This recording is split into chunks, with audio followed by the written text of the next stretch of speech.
Hello again, Tom from Every Step Calculus, everystepphysics.com.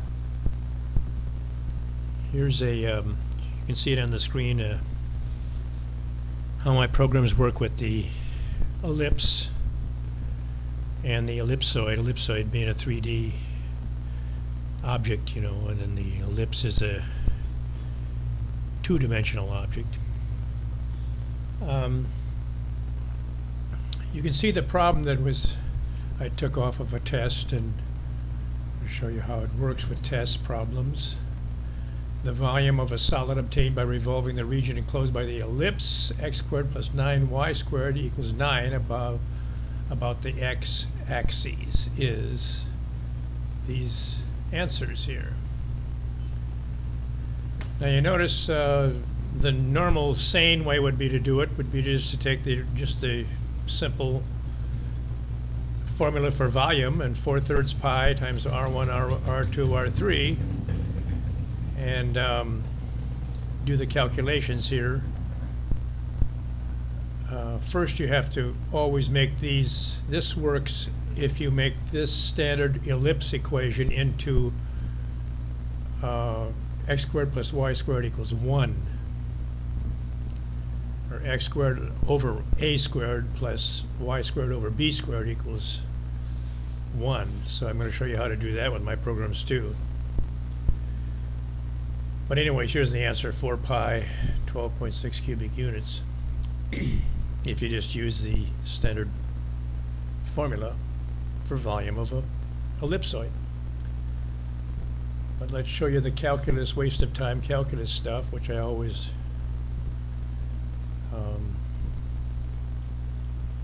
am doing with my programs, that's for sure, And we scroll down here to ellipse. I'm already at here to save some time with the simulator. But you'd load my programs and buy them for $40 and load them into your Titanium Calculator to pass your physics and calculus tests, okay? Do your homework too, I guess. So we scroll down here. We know that we're trying to do something with an ellipse, so we scroll to ellipse in the menu. Press enter. Give you the option of finding volume or area. We're going to find volume of this one, and revolved around the x-axis. So the major axis in this ellipse is horizontal, horizontal. I'll show you that a little bit too here. Here's the formula for standard equation for an ellipse. Okay. And then sometimes they might ask you to write down the diagram and show you the different points on it.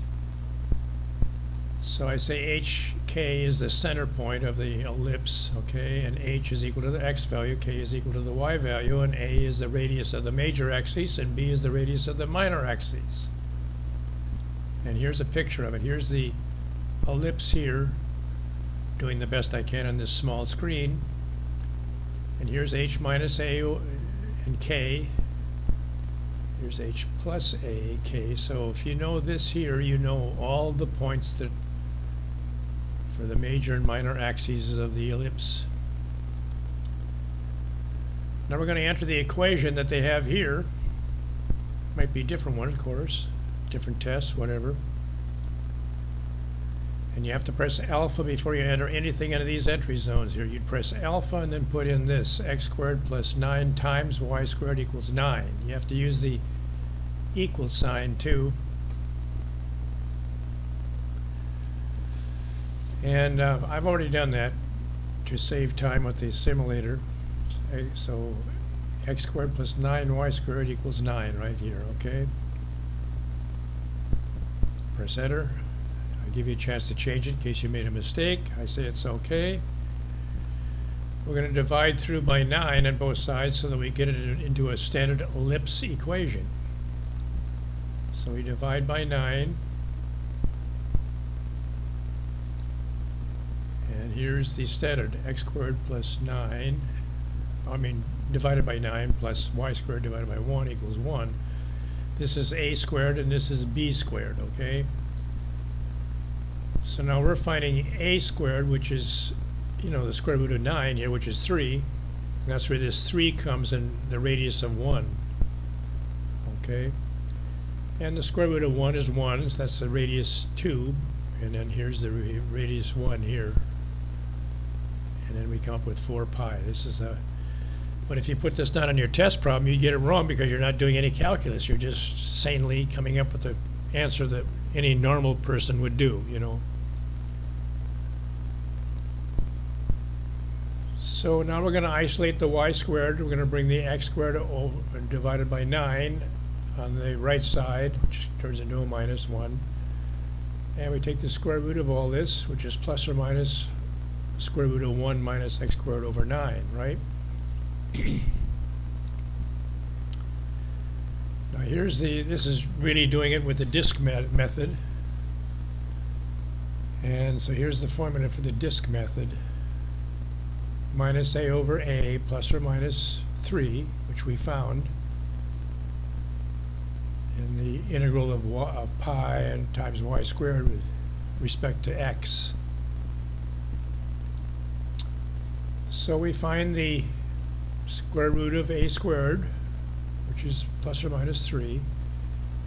We put that here.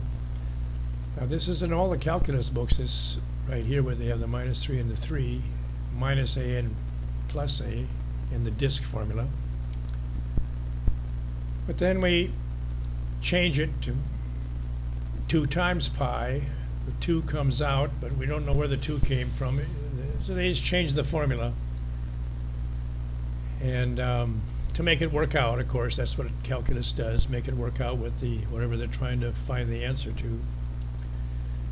And the reason for that is because this integral here finds half of the solid object.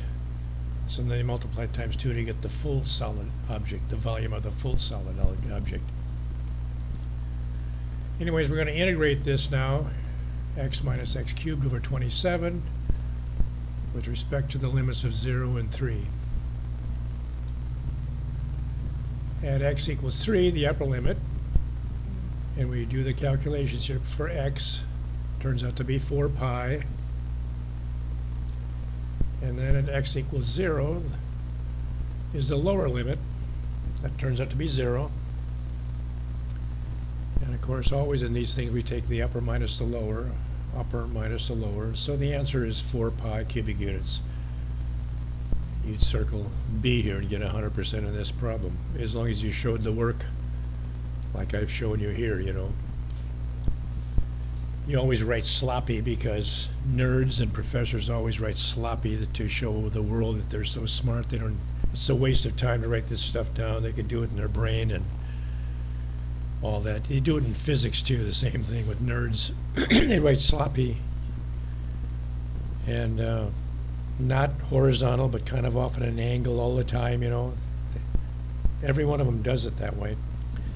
But anyway, it's pretty neat, huh? Every Step Calculus, everystepphysics.com. Go to my site, and each one of those sites, if you want to buy my programs and pass calculus. Don't forget to subscribe to my channel here if you want to. On the bottom of the video is that little icon on the right corner, bottom right corner. Click on that, and you can subscribe to it. And see me bitching about calculus and other videos, and of course see me do the problems to show you really how to do these problems. And this is the most efficient way to do them. So anyways, good luck in your classes, and I'll help you with calculus too. If you can send me your tests and I'll show you how my programs work on them and whatever, So there's a lot of value in buying my programs. You get my help and you get also my program and my fabulous programs. So have a good one. Good luck.